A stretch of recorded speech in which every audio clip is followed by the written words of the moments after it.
Welcome back, everyone. I hope you're doing well. What was the worst year of your life? Was it an election year, or a lot of people think that? Was it, a different year that stuff went wrong?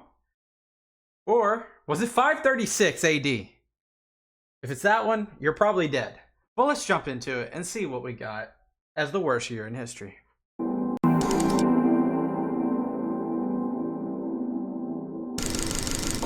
Mark Twain once asserted that history doesn't repeat itself, but it often rhymes, and so historians constantly attempt to draw parallels between events of modernity. I like that. History may not repeat itself, but it often rhymes. Given it's not going to be the exact thing that's happened before, but it might be close.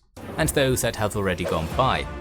In this vein, we turn to the ancient world and cast our gaze back to one of the many years that rival 2020 in its dubiously notorious status in the human imagination.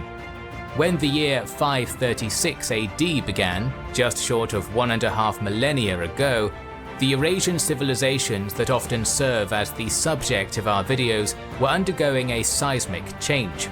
As war, politics, and other human regularities continued apace, a number of debated cataclysms occurred, which according to some scholars made 536 the worst year in all of history. Wow. Sometimes a certain source is more of how you expand historian. Click the link in the description for more information. Byzantine historian Procopius faithfully accompanied his generalissimo master Belisarius on the latter's conquests of both Africa and Italy during the 530s.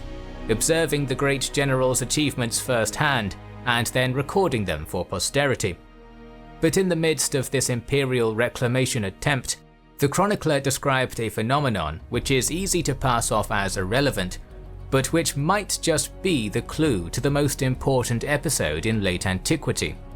Writing almost certainly in 536, the 10th year of Justinian's reign, the Belisarian historian stated, "It came about during this year that a most dread portent took place. For the sun gave forth its light without brightness, like the moon, during this whole year, and it seemed exceedingly like the sun in eclipse, for the beams it shed were not clear, nor such as it is accustomed to shed.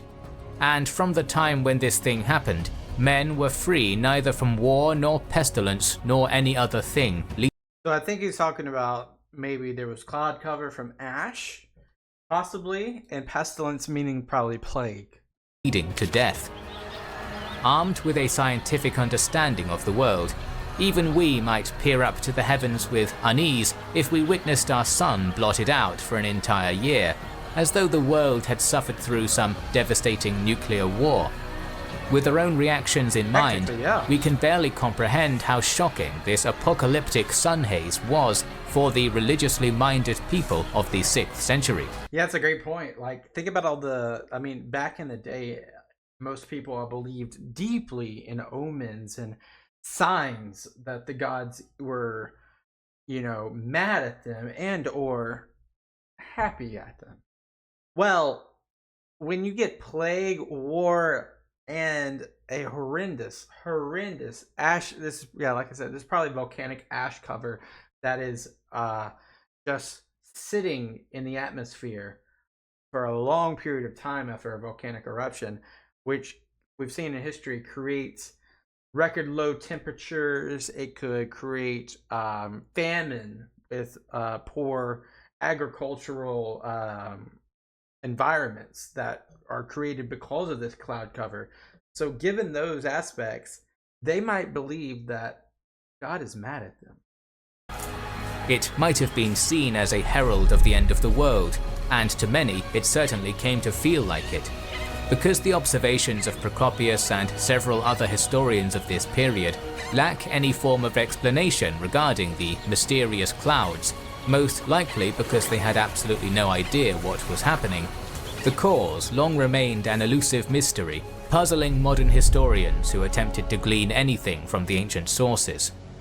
However, by utilizing precise modern dating techniques such as ice core analysis and dendrochronology, the exact cause of what some scholars ominously call the 536 event can be deduced.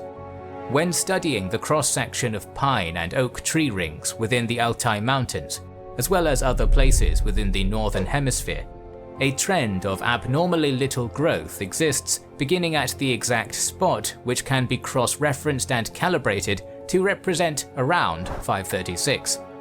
This indicates a degree of uncharacteristic cooling, but doesn't suggest a cause by itself. To supplement this knowledge, ice cores extracted from Greenland and Antarctica, dated to around 536, contain strangely large sulfate deposits. Yeah, right on track. Volcanic glass and sulfuric acid content. Laboriously weaving all of this disparate data, the biblical dimming, the widespread cooling, abnormal chemical content and more, into one coherent tapestry, most scientists combing over the 536 event ascribe responsibility to a catastrophic volcanic eruption which might have even exceeded in severity the explosion of Tambora in 1815. As an aside, it is worth noting that the latter eruption also caused visual phenomena vaguely similar to those described by our ancient sources, such as hazy but beautiful yellow skies. Dang, that is pretty, but not in a good way. Do we know which volcano it came from? Presented in 19th century art. Several locations for this impactful volcanic eruption have been put forward everywhere from Iceland to El Salvador, but that is a detail it would be pointless to get caught on. The issues of where and what are still unresolved. While some I don't think that's a bad detail to get caught into, because we would understand how, because like if it happens one time, it can happen in the future, right? And not all volcanoes are created equal. Not all volcanic eruptions are created equal. So one volcano could have several different eruptions on a spectrum, and then you could have super volcanoes that are more disruptive than your regular volcanoes. Just depends on the pressure and what's underneath. So I think it's very important to figure this one out, just so we understand the calendar of these volcanoes. But that sounds like something on our sister channel, We React to Science, we'll talk about. Fringe researchers go as far as decrying the volcanic perspective altogether, instead pointing to certain residues in the historical record as evidence for a particularly violent comet strike. We will assume the dominant eruption theory is correct, keeping in the back of our minds the But you would have a crater, and you would have sampling if you had that possibility of wrongness. Whatever happened, and however it happened, the results were striking in their magnitude.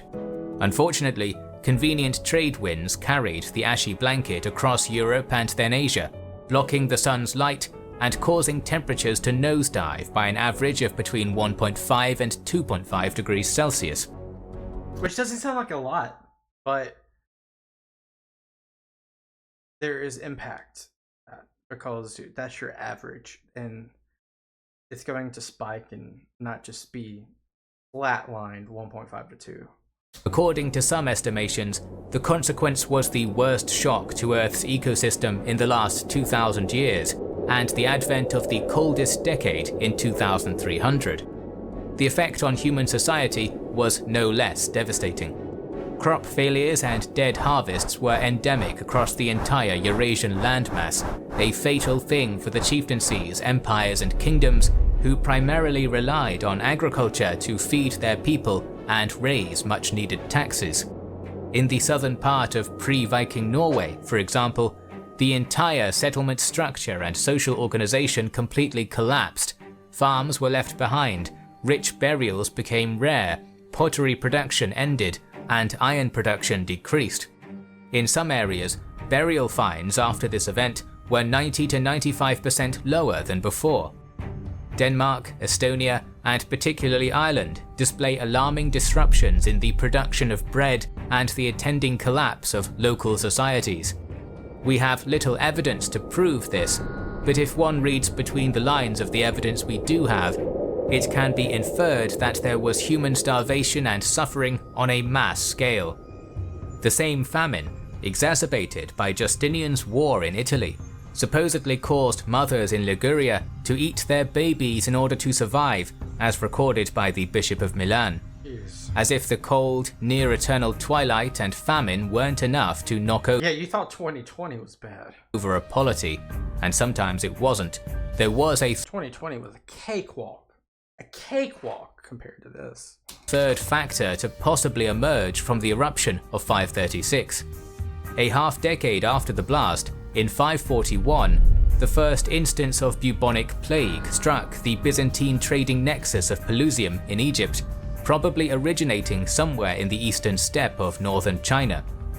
Although far from being a universally accepted theory, it is widely and credibly posited that the first onset of what became Justinian's plague in the early 540s was an indirect consequence of the volcanic eruption alluded to by our ancient sources. Why? This chain of causality requires some level of explanation. Just how does a volcanic eruption in Iceland or possibly elsewhere across the world cause civilization-crippling plague in the distant Mediterranean? At first glance, the two disasters seem unconnected.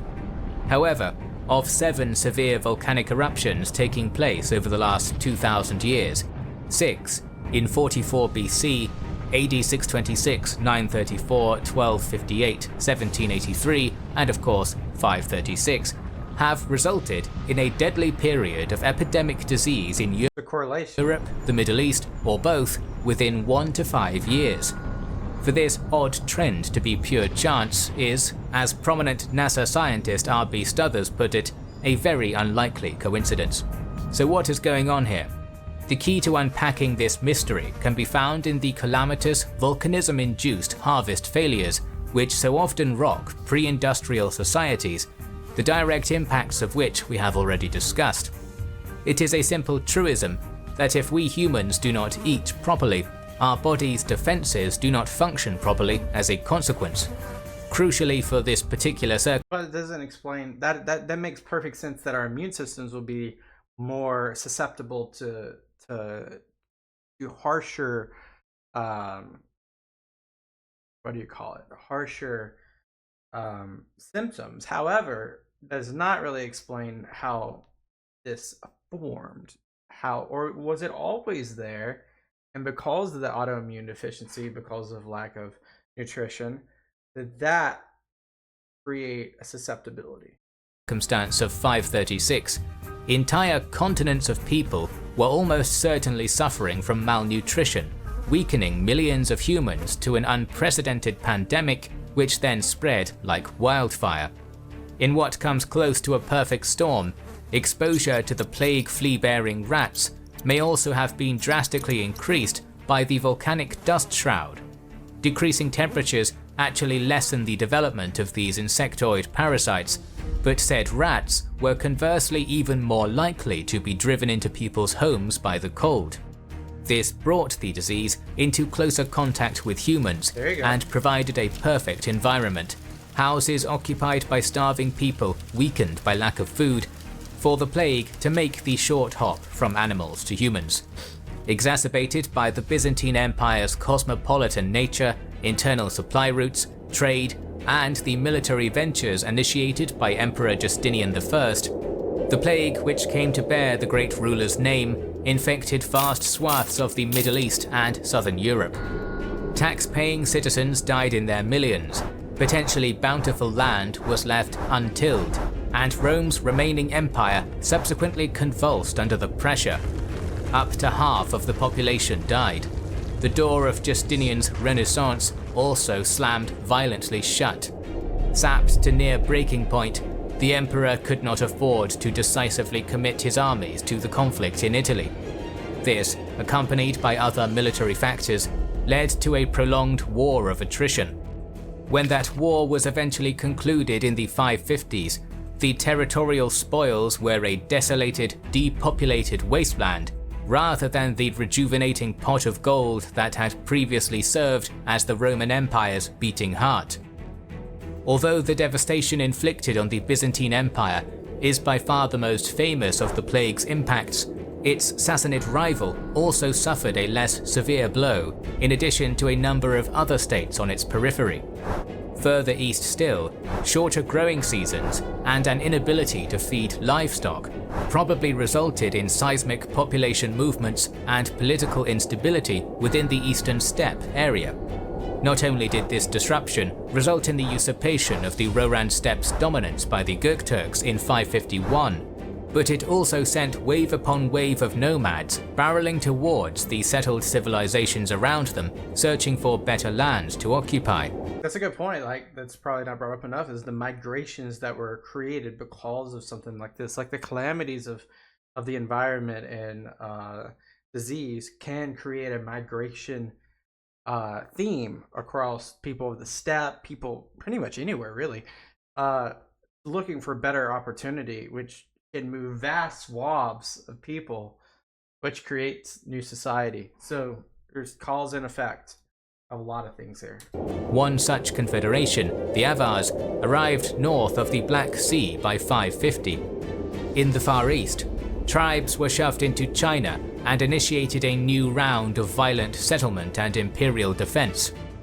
The mysterious but violent eruption of 536 wasn't allowed to settle before two further explosions followed in AD 540 and 547. Wow. Ice core evidence has shown that these blasts, together with the mass starvation and plagues they helped to spread, played a key role in plunging Europe into a century-long state of economic stagnation. Dang. Only in roughly 640 AD did this grim state of affairs come to an end. Like 100 years? Shown by a spike of airborne lead which signaled a resurgence in silver mining. It was the cataclysmic 536 event and its ominous darkness that led medieval historian Michael McCormick to remark how that cursed year, often so bypassed in the popular historical narrative as nothing out of the norm, was the beginning of one of the worst periods to be alive, if not the worst year. Sounds like the worst ever. All we can do is hope and act so that the coronavirus-ridden 2020 was not our 536, a terrible year that served as the herald of all the terrible years to come. Although a great many scientists support the point of view that the 536 eruption was the cause of the Great Struggle, others minimize its role. Summarizing their point of view is Anti-Ajava's statement that not only is there nothing in our evidence to suggest that the year 536 was a watershed moment between antiquity and the Middle Ages, it is also evident that although the cloud occasioned confusion and crop failure at the time of its appearance, its effects did not last long after it dissipated. It does not matter at the end of the day whether AD 536 was indeed just a relatively meaningless but lethal footnote, as Ajava suggests, or whether it was the watershed year in which the final embers of the ancient world were extinguished, providing the ashes for the medieval age to begin. It goes to show that sudden disasters, whether they take the form of earthquakes, volcanic eruptions, pandemics, or man-made hardships such as political crises or large-scale military conflict, can completely alter the world in which we live in a staggeringly short space of time. The late 520s and early 530s seems to be an unstoppable redemption of the Roman Empire under Justinian, but just a scant decade later, those lofty dreams were almost completely out of reach, and civilization seemed to be on the ropes. We always have more stories to tell, so make sure you are subscribed. Yeah, go subscribe to Kings and Generals. But yeah, like I was saying, like, this is insane. Like, we don't speak about this enough, the 536, because it's just so long ago. 1,500 years ago is not relevant nowadays. It's not. Barely 100 years ago or 50 years ago is relevant conversation today. I mean, why would it be? But at the same time, we have to learn from this. We have to understand this. And we got to figure things out when we create rhetoric and benchmarking. For example, like the good old the C virus that came out in 2020. Mortality rate was like between 1% and 2% for the sick, or for the most mortally plausible, what's the word, the most vulnerable is the best word to say it, and way less than 1% for the youth. And But this was 50%. 50%. We got to understand benchmarks. We got to understand thresholds and whatnot. This 536, there could be worse years in history that are not yet documented or not yet known. But this right here takes the cake. This right here is horrible. You have the famine. You have the, like, think about them, like, think about your mental health at this time. There was no talk about mental health at this time. Instead, you were just suffering. The sunlight, the vitamin D that you would be getting is being diminished. Your whole mindset, because there's no sunlight and there's just darkness and cold, the sickness, losing loved ones right and left, 50% of the population. Oh yeah, by the way, there's a war going on continuously, and it's the Byzantine Empire versus the Vandals and versus the Ostrogoths, and there's continuous barbarism in Europe, and then you have all this stuff happening in the East that I don't know enough about. But then on top of everything, you get plague, and you have a 50% mortality. Insane. And then you have the famine because you can't eat, because there are things that are causing the ground not to grow as it usually does. The plants to grow out of the ground as it usually does. Insane. Insane. With all that being said, though, thank you guys for joining me today. I appreciate you. I really do. I'll catch you guys next time. Peace out. Bye-bye.